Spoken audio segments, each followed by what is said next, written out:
మీరు కనుక ఫినాన్షియల్గా ఇండిపెండెంట్ అవ్వాలి అంటే ఈ వీడియో అస్సలు స్కిప్ చేయొద్దు. మన ఇండియాలో ఎస్పెషల్లీ ప్రజెంట్ యూత్కి ఫినాన్షియల్గా ఇండిపెండెంట్గా ఉండాలి అనేసి చాలామంది హోప్స్, డ్రీమ్స్ ఉంటూ ఉంటాయి.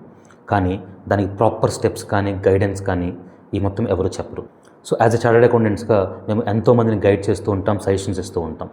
ఈ వీడియోలో ఇండియాలో ఎవరైనా సరే ఫినాన్షియల్గా ఇండిపెండెంట్గా ఉండాలి అంటే అసలు ఏం చేయాలి, అసలు ఫినాన్షియల్గా ఇండిపెండెంట్గా ఉండాలంటే ఎంత అమౌంట్ కావాలి, ఈ విషయాలు మొత్తం కూడా ఈ వీడియోలో నేను మీకు ఎక్స్ప్లెయిన్ చేస్తాను. ఈ వీడియోలో మీకు ఎవ్రీథింగ్ కూడా చాలా చాలా ఇంపార్టెంట్. ఎందుకంటే ఫినాన్షియల్ ఇండిపెండెన్స్ అనేది ఒక జర్నీ, చాలా స్టెప్స్ ఉంటాయి. అవి మొత్తం స్టెప్స్ మీరు ప్రాపర్గా ఫాలో అయితేనే ఒక ప్రాపర్ ఫినాన్షియల్ ప్లానింగ్ మీరు చేసుకోగలుగుతారు. కాబట్టి స్కిప్ చేయకుండా చివరి వరకు చూడండి. మీరు కనుక ఫస్ట్ టైం మన వీడియోస్ చూస్తుంటే వెంటనే మన ఛానల్కి సబ్స్క్రైబ్ చేసుకోండి. ఫస్ట్ అసలుకి ఫినాన్షియల్ ఇండిపెండెన్స్ ఎలా అవ్వాలో చూసే ముందు అసలు ఫినాన్షియల్ ఇండిపెండెన్స్కి ఎంత మనీ కావాలో చూద్దాం. ఆల్రెడీ మన ఛానల్లో ఇండియాలో ఎవరైనా సరే ఫినాన్షియల్గా ఇండిపెండెంట్ ఉండాలంటే ఎంత మనీ కావాలో లాస్ట్ వీడియోలో చెప్పాను. ఆ వీడియో ఒకసారి చూడండి. ఇప్పుడు అసలు ఈ ఫినాన్షియల్ ఇండిపెండెన్స్ జర్నీ ఎలా చేయాలి సార్, ఇది మొత్తం అసలు ఫస్ట్ ఏం ఫాలో అవ్వాలి, తర్వాత ఏం ఫాలో అవ్వాలి, ఓవరాల్గా ఈ గోల్ మేము ఎలా రీచ్ అవ్వాలి.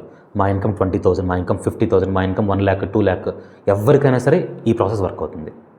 మీది తక్కువ ఇన్కమ్ అయినా, ఎక్కువ ఇన్కమ్ అయినా, what ever it may be, ప్రతి ఒక్కళ్ళు కూడా ఇప్పుడు నేను చెప్పే స్ట్రాటజీ ఫాలో అవ్వచ్చు. ఫినాన్షియల్ ఇండిపెండెన్స్ ఎలా మనం అచీవ్ చేసుకోవాలి ఇప్పుడు మనం చూద్దాం.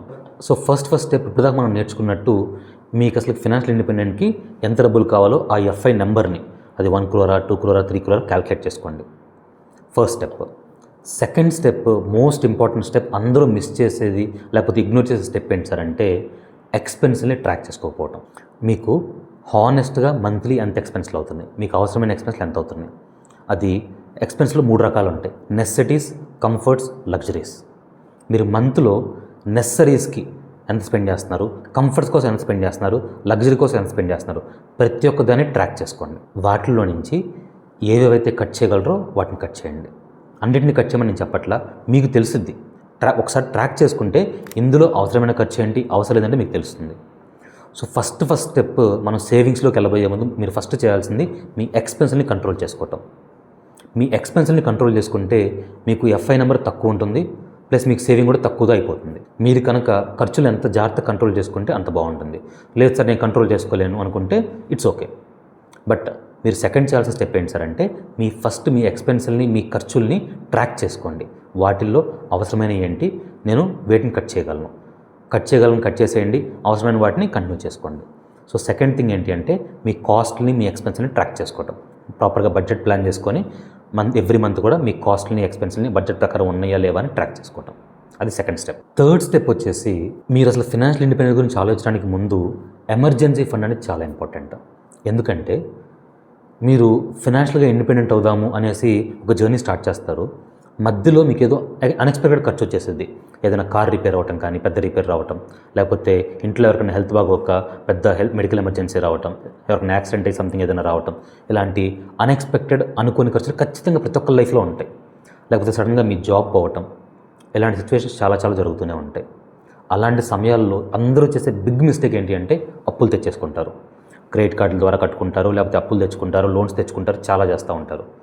ఆ ఒక్క తప్పు మీ ఫినాన్షియల్ జర్నీ మొత్తాన్ని ఆల్మోస్ట్ 3-4 years వెనక్కి తీసుకెళ్ళిపోయింది. ఆ మిస్టేక్ మీరు చేయకుండా ఉండాలి అంటే, ఎమర్జెన్సీ వచ్చినప్పుడు అప్పులు తెచ్చుకోకుండా ఉండాలి అంటే ఇప్పటి నుంచే minimum 6 to 12 months, minimum 6 months, 6 నెలల పాటు మీ ఇంటి ఖర్చులు ఎంత అవుతాయో అంత ఎక్స్పెన్స్ని పక్కన ఎమర్జెన్సీ ఫండ్ రూపంలో పెట్టుకోండి.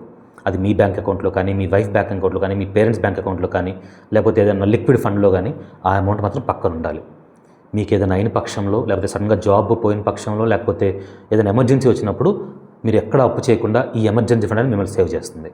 ఇది కనుక లేకపోతే మీ ఫినాన్షియల్ జర్నీ మీరు ఎంత ఫాలో అయినా సరే ఎక్కడో చోట మిస్టేక్ చేస్తారు, ఎమర్జెన్సీ వచ్చింది, ఖచ్చితంగా 3-4 years మళ్ళీ బ్యాక్ వచ్చేస్తారు.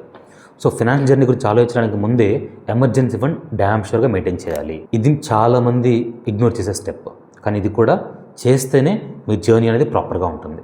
Next step number 4, get your self insured. Insurance అనేది ఖచ్చితంగా తీసుకోవాలండి. జస్ట్ నేనే కాదు, మీరు ఎవరి ఫినాన్షియల్ ప్లానర్స్ని అడిగినా, ఎవరిని అడిగినా సరే అందరూ చెప్పేది ఇన్సూరెన్స్ అనేది మ్యాండేటరీ. మన ఇండియాలో ఇన్సూరెన్స్ కల్చర్ చాలా తక్కువ, కానీ మీకు యూఎస్లో కానీ యూకేలో కానీ ఆ ఫారిన్ కంట్రీస్లో చూస్తే 100లో 95 మెంబర్స్కి ఇన్సూరెన్స్ ఖచ్చితంగా ఉంటుంది. ఎవరో ఒకళ్ళిద్దరు మిస్ చేస్తారు కానీ 90 నుంచి 95 మందికి ఇన్సూరెన్స్ ఖచ్చితంగా ఉంటుంది. కానీ మన ఇండియాలో 100లో 10-20 మందికి మాత్రమే ఇన్సూరెన్స్ ఉంటుంది, 80 మందికి ఇన్సూరెన్స్ ఉండదు. అది మనందరం చేస్తున్న బిగ్గెస్ట్ మిస్టేక్. ఒక్క మెడికల్ బిల్ చాలు, ఏదైనా యాక్సిడెంట్ అయ్యో లేకపోతే ఏదైనా పెద్ద హెల్త్ ప్రాబ్లం వచ్చో ఒక్కసారి హాస్పిటల్లో అయితే తెలియకుండా 4-5 లక్షలు, 10 లక్షలు, 20 లక్షలు ఎంతైనా ఖర్చు అయిపోవచ్చు. సో ఇన్సూరెన్స్ అనేది చాలా ఇంపార్టెంట్. ఇన్సూరెన్స్లో 2 రకాల ఇన్సూరెన్స్లు మోస్ట్ ఇంపార్టెంట్. ఒకటి టర్మ్ ఇన్సూరెన్స్, లైఫ్ ఇన్సూరెన్స్ అంటారు కదా, టర్మ్ ఇన్సూరెన్స్ తీసుకోండి. ఒకవేళ ఫ్యూచర్లో మీకు ఏమైనా అయిన పక్షంలో మీ ఫ్యామిలీకి అది మీలాగా తోడుగా ఉంటుంది. సో టర్మ్ ఇన్సూరెన్స్ ఖచ్చితంగా తీసుకోవాలి. ఆ టర్మ్ ఇన్సూరెన్స్ని ఇన్వెస్ట్మెంట్లా చూడొద్దు.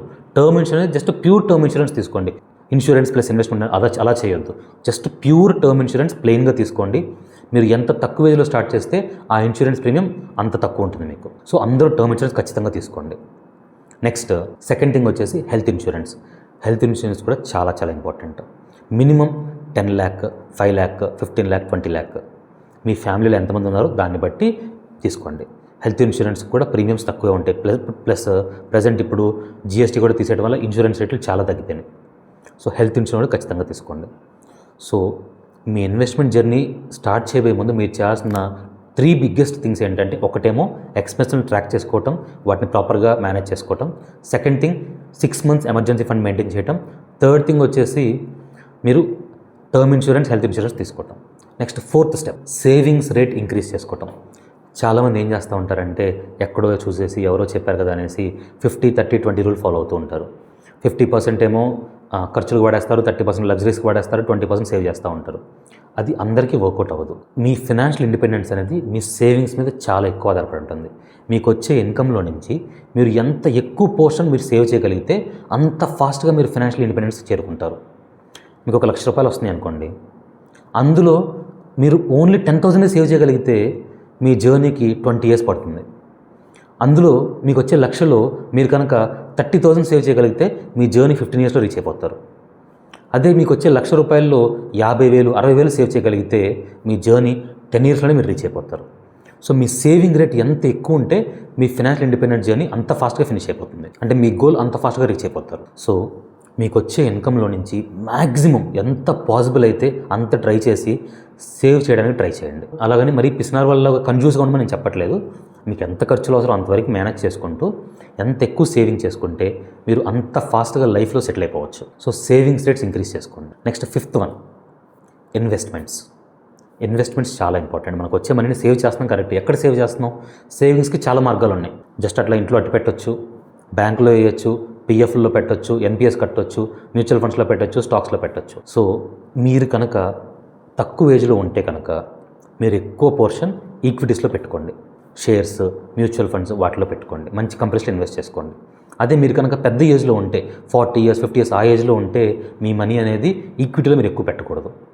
మీరు ఎక్కువ మనీ వచ్చేసి ఎస్ఐపిస్లో కానీ, మ్యూచువల్ ఫండ్స్లో కానీ, లేకపోతే ఎఫ్డీస్లో కానీ, పిఎఫ్లో కానీ వాటిల్లో ఉండాలి. మీ ఏజ్ తక్కువైతే మీరు రిస్క్ చేయగలరు కాబట్టి ఎక్కువ పోర్షన్ ఈక్విటీలో పెట్టండి, కొంత పోర్షన్ డెట్లో పెట్టండి. మీ ఏజ్ ఎక్కువ ఉంటే కనుక ఎక్కువ పోర్షన్ డెట్లో పెట్టాలి, తక్కువ పోర్షన్ ఈక్విటీలో ఉండాలి. ఈ రూల్ ఫాలో అవ్వండి. అండ్ చాలామంది చేసే మిస్టేక్ ఏంటంటే ఖర్చులు మొత్తం ఈఎంఐలో కట్టేస్తూ ఉంటారు, కానీ ఇన్వెస్ట్మెంట్ మాత్రం నెల చివరికి మిగిలితే చూద్దామని అనుకుంటూ ఉంటారు. అది చాలా తప్పు. ఎలా అయితే మీకు లోన్స్కి ఈఎంఐస్ కడతారో మీ ఇన్వెస్ట్మెంట్లు కూడా ఆటోమేటిక్గా పేమెంట్ పెట్టేసుకోండి. సో డేట్ 4th అయితే 4th, 3rd అయితే 3rd, 5th అయితే 5th, లేకపోతే 1st అయితే 1st, మీ ఇష్టం. వీలైనంత ఎర్లీగా ఆటోమేటిక్గా కట్ అయిపోవాలి. మీరు ఇన్వెస్ట్ చేయడం కాదు, ఆటోమేటిక్గా ఎవ్రీ మంత్ కట్టేటట్టు పెట్టేసుకోండి. అప్పుడు మీకు ఒక సిస్టమేటిక్ ఇన్వెస్ట్మెంట్ అలవాటు అయిపోతుంది. అది చాలా ఇంపార్టెంట్.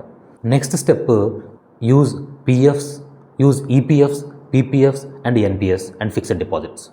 డబ్బులు మొత్తం కూడా ఎప్పుడు రిస్కీ వాటిలో గ్రో అవుతున్నాయి కదా రిస్కీ వాటిలో పెట్టడం కాదు. ఒకవేళ అవి కొంచెం అటు ఇటు అయినా సరే మిమ్మల్ని సేవ్ చేయడానికి కొంత అమౌంట్ అనేది ఖచ్చితంగా సేఫ్ ఇన్వెస్ట్మెంట్లో ఉండాలి. ఆ సేఫ్ ఇన్వెస్ట్మెంట్ ఏంటి సార్ అంటే ఈపీఎఫ్, పిఎఫ్ ఉంటుంది, ప్రావిడెంట్ ఫండ్. ఒకవేళ మీరు జాబ్ చేసే వాళ్ళైతే కనుక ఆల్రెడీ మీ శాలరీలో నుంచి పిఎఫ్ కట్ అయిపోతూనే ఉంటుంది. మీరు కనుక బిజినెస్ చేసేవాళ్ళు లేకపోతే బయట వేరే పనులు చేసుకునే వాళ్ళు అయితే కనుక మీరు కూడా పిఎఫ్ కట్టుకోవచ్చు. దాన్నే పబ్లిక్ ప్రావిడెంట్ ఫండ్ అంటారు. ఈ ఈపీఎఫ్లో కానీ పీపీఎఫ్లో కానీ మీకు యావరేజ్గా సంవత్సరానికి 7%, 8% వరకు మీకు రిటర్న్స్ ఉంటాయి. సో చాలా సేఫ్ ఇన్వెస్ట్మెంట్స్, గవర్నమెంట్ కాబట్టి చాలా సేఫ్ ఇన్వెస్ట్మెంట్స్, రిటర్న్స్ కూడా మంచి రిటర్న్స్ ఉంటాయి. తర్వాత ఎన్పిఎస్ అనమాట, నేషనల్ పెన్షన్ స్కీమ్, అందులో కూడా మీరు ఇన్వెస్ట్ చేసుకోవచ్చు. సో అందులో కూడా మీరు ఎవ్రీ ఇయర్ ఒక 50,000 వరకు ఇన్వెస్ట్ చేసుకోవచ్చు. Next fixed deposits. నేను డబ్బులు మొత్తం బ్యాంకులో పెట్టుకోవద్దని చెప్పట్లా, అలాగని మొత్తం బ్యాంకులో పెట్టమని చెప్పట్లా. కొంత అమౌంట్ ఎఫ్డీస్లో కూడా ఇన్వెస్ట్ చేసుకోండి. సో కొంత అమౌంట్ ఏమో మీకు గ్రో అవ్వాలి, మీకు ఫ్యూచర్లో గ్రోత్ కోసం పక్కన పెట్టాలి, అది మీకు ఎస్ఐపిస్లో, స్టాక్స్లో ఇన్వెస్ట్ చేయాలి. కొంత అమౌంట్ ఏమో సేఫ్ సైడ్గా ఉండటానికి. ఆ సేఫ్ సైడ్ అంటే ఎఫ్డీస్, పిఎఫ్లు, ఎన్పిఎస్లు ఇవి మొత్తం అనమాట, లేకపోతే పోస్ట్ ఆఫీస్ డిపాజిట్లు ఇవి మొత్తం. వీటి వల్ల మీకు కొంత అమౌంట్ సేఫ్గా ఉంటుంది, కొంత అమౌంట్ మీకు గ్రో అవుతూ ఉంటుంది. నెక్స్ట్ మీరు చేయాల్సిన పని ఏంటి అంటే మీ చిల్డ్రన్ ఎడ్యుకేషన్ కోసం మాత్రం సపరేట్గా బడ్జెట్ చేసుకోవాలి. ఎందుకంటే ఎడ్యుకేషన్ బడ్జెట్ అనేది మిగతా వాటితో కంపేర్ చేయలేం. ఎందుకంటే మీ చిల్డ్రన్స్ యొక్క ఫ్యూచర్ బట్టి, వాళ్ళ చాయిస్ బట్టి మారిపోతూ ఉంటుంది. మేబీ వాళ్ళకి డాక్టర్ చేయాలని ఉండొచ్చు, సిఏ చేయాలని ఉండొచ్చు, లేకపోతే ఇంజనీర్ చేయాలని ఉండొచ్చు, ఆర్ సివిల్స్, ఏదైనా సరే. ప్రతి ఒక్కరికి ఒక డిఫరెంట్ పాత్ ఉంటుంది. కొంతమంది హై ఎండ్ స్కూల్లో జాయిన్ చేపిస్తారు, కొంతమంది నార్మల్ ఇంగ్లీష్ మీడియంలో పెడతారు, కొంతమంది తెలుగు మీడియం పంపిస్తారు. సో మీరు చూస్ చేసుకునే ఎడ్యుకేషన్ స్ట్రాటజీ బట్టి ఎడ్యుకేషన్కి మాత్రం ఎప్పుడు సపరేట్గా బడ్జెట్ వేసుకోవాలి. కొంతమందికి 10 లక్షల్లో ఎడ్యుకేషన్ అయిపోతుంది, కొంతమంది 20 లక్షలు అవుతుంది, కొంతమందికి 5 లక్షలు అవుతుంది, కొంతమంది ₹1,00,000 అవుతుంది, కొంతమందికి ₹1,00,00,000 కూడా అవుతుంది. మీ కిడ్స్కి ఎలాంటి ఫ్యూచర్ మీరు ఇద్దామనుకుంటున్నారో, ఎలాంటి ఎడ్యుకేషన్ మీరు చదివిద్దాం అనుకుంటున్నారో దానికి తగ్గట్టుగా ఎడ్యుకేషన్కి ఎప్పుడు కూడా సపరేట్ బడ్జెట్ పెట్టుకోండి. ఎందుకంటే మిగతా ఇన్ఫ్లేషన్ వేరు, ఎడ్యుకేషన్ ఇన్ఫ్లేషన్ వేరు ఉంటుంది. దీన్ని బడ్జెట్లో మనం కలపలేము. And last and final step ఏంటి అంటే అవాయిడ్ లైఫ్ స్టైల్ ఇన్ఫ్లేషన్. మనందరం కూడా, నాతో సహా, చేసే బిగ్గెస్ట్ మిస్టేక్ ఏంటి అంటే మనకి ఇన్కమ్ పెరిగిన వెంటనే మన లైఫ్ స్టైల్ మార్చేసుకుంటూ ఉంటాం. ఫర్ ఎగ్జాంపుల్, మనకి నెలకి 50,000 వస్తుంది అనుకోండి, ఖర్చులు ఒకలా పెడతాం. అవి 1,00,000 అయిన వెంటనే ఖర్చులు కూడా ₹1,00,000 పెంచేస్తూ ఉంటాం. దీన్నే లైఫ్ స్టైల్ ఇన్ఫ్లేషన్ అంటారు. అంటే ఇన్కమ్ పెరిగిన వెంటనే మీ ఖర్చులు కూడా పెంచేయటం. అది మనందరం చేసే మిస్టేక్. కానీ రిచ్ పీపుల్ మాత్రం, ఎవరైతే లైఫ్లో ఫాస్ట్గా సెటిల్ అయిపోతారో వాళ్ళు చేసే బిగ్గెస్ట్ థింగ్ ఏంటి అంటే వాళ్ళకి ఇన్కమ్ పెరిగిన ప్రతిసారి వాళ్ళ ఎక్స్పెన్స్లు ఎక్కువ పెంచరు, కానీ వాళ్ళ సేవింగ్స్ని ఎక్కువ పెంచుతారు. అంతకుముందు వరకు వాళ్ళు 50,000 వస్తుంటే 10,000 సేవ్ చేస్తున్నారు అనుకోండి, ఇప్పుడు ₹1,00,000 వస్తుంటే 40,000, 50,000 పక్కన పెట్టేస్తారు సేవింగ్ కోసం. అంతేగాని ₹1,00,000 వస్తున్నాయి కదా అనేసి 1,90,000 ఖర్చు పెట్టేసుకుని 10,000 మళ్ళీ పక్కన పెట్టడం ఇలా చేయరు. సో ఈ ఒక్క స్టెప్ కనుక మనం ఫాలో అయితే మన ఫైనాన్షియల్ ఇండిపెండెన్స్ ఇంకా ఫాస్ట్గా రీచ్ అయిపోతాం.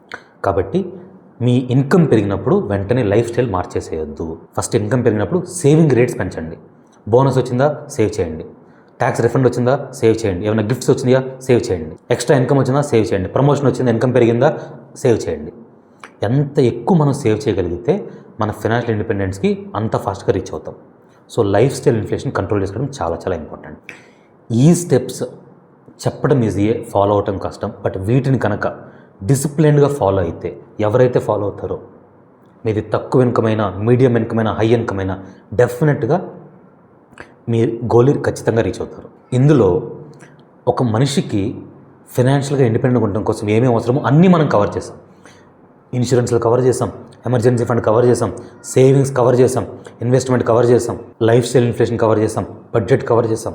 So this is what is called as financial planning. ఈ ప్లాన్ కనుక మీరు యాజ్ ఇట్ ఈస్గా ఫాలో అయితే, మీరు ఎంత ఎర్లీగా లైఫ్లో ఈ ప్లాన్ని ఫాలో అవడం మొదలు పెడితే మీరు అంత ఎర్లీగా ఫైనాన్షియల్గా ఇండిపెండెంట్ అవుతారు.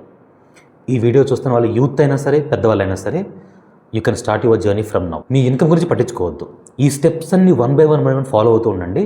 డెఫినెట్గా మీ గోల్ని మీరు రీచ్ అయిపోతారు. ఈ వీడియో కనుక మీకు నచ్చితే లైక్ చేయండి. ఉపయోగపడుతుంది అనుకుంటే మీ ఫ్రెండ్స్కి, ఫ్యామిలీకి షేర్ చేయండి. ఇలాంటి ఎన్నో మంచి ఫైనాన్స్ వీడియోస్ కోసం మన ఛానల్ సిఎస్ సాయి కృష్ణకి సబ్స్క్రైబ్ చేసుకోండి. ఎందుకంటే మన ఛానల్లో మనీ ఎలా సేవ్ చేసుకోవాలి, ఎక్కడ ఇన్వెస్ట్ చేయాలి, ఎలా సంపాదించుకోవాలి, ట్యాక్స్ ఎలా ప్లాన్ చేయాలి, ఇలాంటి ఎన్నో మంచి ఫైనాన్స్ వీడియోస్ మీకోసం ఎప్పటికప్పుడు తెస్తూనే ఉంటామండి. Thank you so much for watching. CS Sai Krishna signing off.